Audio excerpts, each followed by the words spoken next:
Good morning, folks. So I said I was going to do this, and I'm going to try. Well, let's go ahead and get started. There'll be a couple pauses here and there while I move things around and so on. So give me a chance and let's do this. You see my BRS mini reactor at the top left, right there, and the white pipe going down, straight down, is actually coming from my Cobalt MJ 1200 pump, which is down at the bottom of the sump. And then the white line going across the back is the return line going back. There is a check valve on it to control the flow.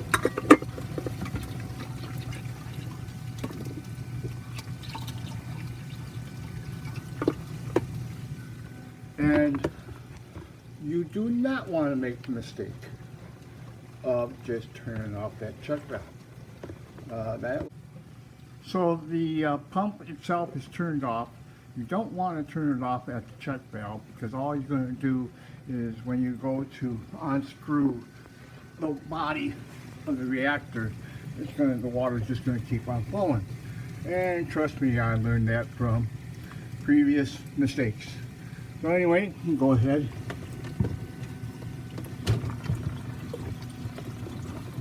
Unscrew it.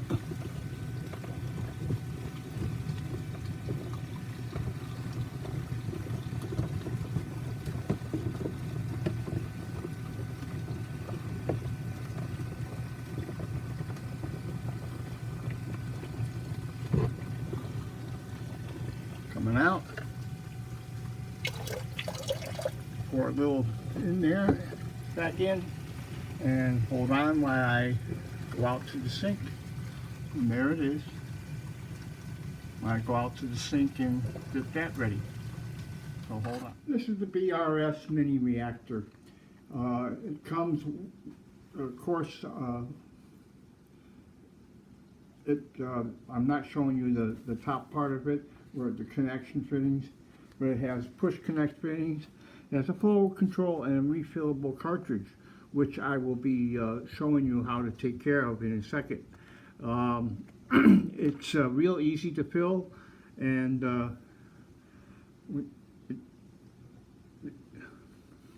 that is a Cobalt MJ 1200 pump. So anyway, let's go ahead and proceed.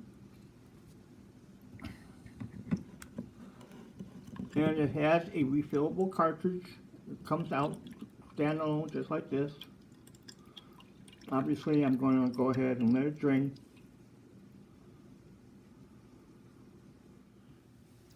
Here's the cartridge.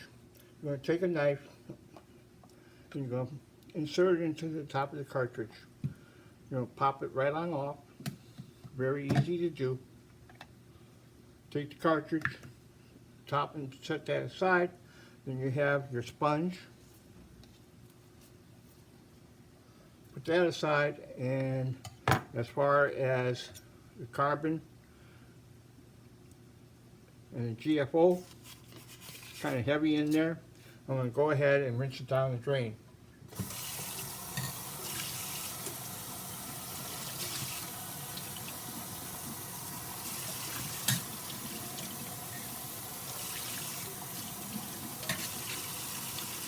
I'm going to go ahead and take the sponge. As you can see, the sponge is full of carbon and GFO. I'm going to rinse that.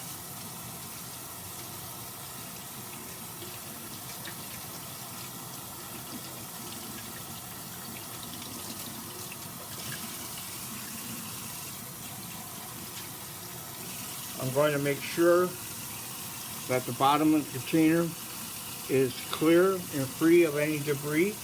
As you can see right now, it's not. I'm going to go ahead and clean that out.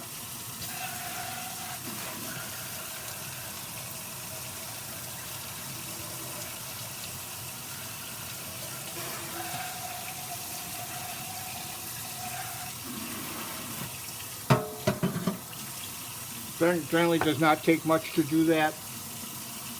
The top comes apart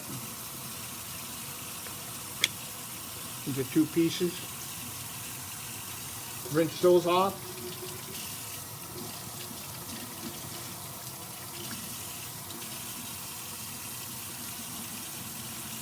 And put them back together. Please watch where they connect. If you notice the extrusions on the top, those go heads up. And there are notches in the side for you to put that in.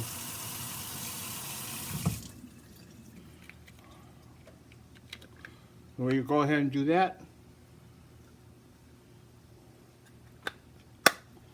And now it's back together again. So now we're going to go ahead and mix our carbon and GFO, and time for a pause. So BRS recommends for my size tank, which with the sump, and which is 20 gallons, approximately probably 15.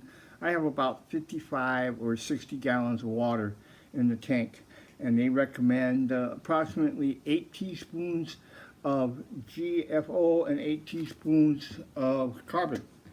So I'm going to count them on out. 1, 2, 3, 4, 5, 6, 7, and 8. I'm going to go ahead now and take my carbon, mix it. 1, 2, 3, 4, 5, 6, 7, and 8. Okay, mixing time. Here we go. So much fun. You want to mix it up so they're all, everything is combined together. Double check. I'm picking it up and looking underneath and mixing it all up. I'm going to double check and make sure everything is good.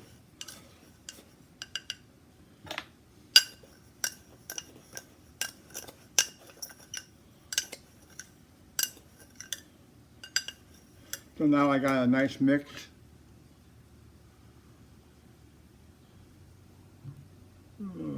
Okay, good little camera, as you can see. Go ahead, take off the container, and pour it in. You notice the BRS mini reactor only comes with one sponge, and that's because, again, it's only intended for a GFO and carbon mix. And go ahead and pour it on in, and there you go. We're about a quarter full. Take the sponge, put the sponge in. Go ahead and put the top back on. Pop it back into the cartridge. And now we're going to go ahead and go back, so we'll be right back. Okay, so I am back. I'm going to go ahead and take the reactor and screw it back in. Don't worry about it. The top cartridge, or excuse me, the cartridge itself has a gasket built inside of it. It's not very easy to break off or to come out. And screw it back in. Hand tight is fine.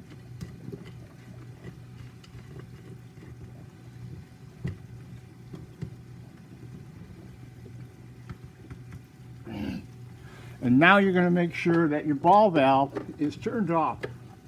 I'm going to take the ball valve out, and it's off.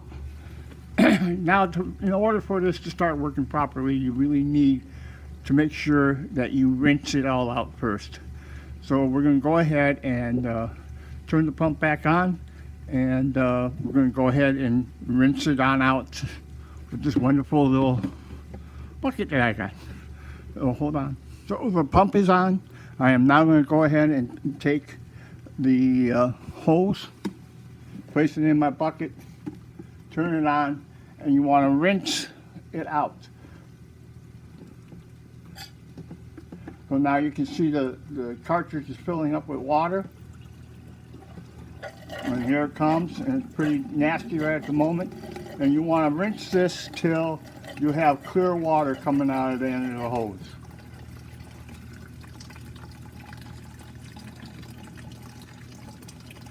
And it will probably take about a little less than half of this before it's completely clean.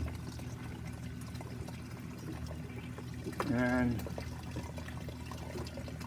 it looks pretty good right now. I'm going to let it run for a couple more seconds. I'm going to turn it off. I'm going to go ahead and place it back in. Now, you want to watch the reactor. You don't want this tumbling a lot, just a gentle flow. So we're going to go ahead and turn the pump off. The pump is off. Everything is draining down at the bottom now.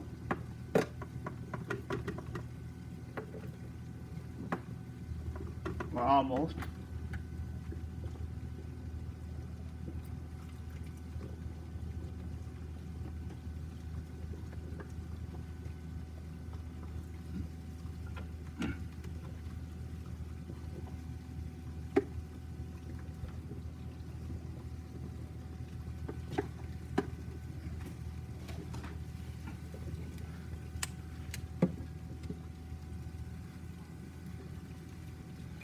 Now we're going to go ahead and turn the pump back on, very slow. And we're going to watch.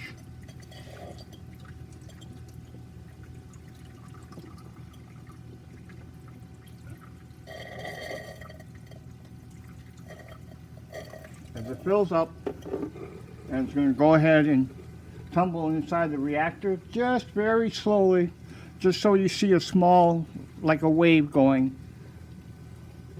And you'll be good to go.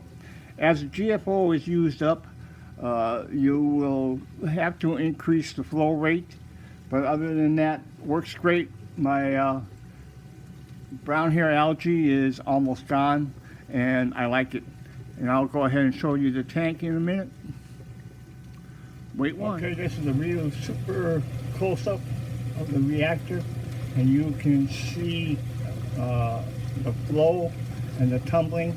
It's not flowing very much, just a very little, just enough, like I said, to make some little waves, and that's all you want it to do. And the reason why you use GFO and carbon in this is that the GFO will break down if you just use GFO in it, and it will break apart and become a powder, and the carbon prevents that from happening. And you get the side benefit of using the carbon as well. So anyway, we're going to go ahead, and the tank is not quite lit up yet. It is on, and we'll be back in a few. Anyway, here I am back again, and I just thought I would show you the flow, the control valve, and how much flow I have coming out of these. Not a lot, very basic. And I have it going into my return line, or return rather, in with my baffle. I have the boss guard in that bag right now, and that has also greatly diminished my phosphate and brown hair algae. Anyway, just a quick overview.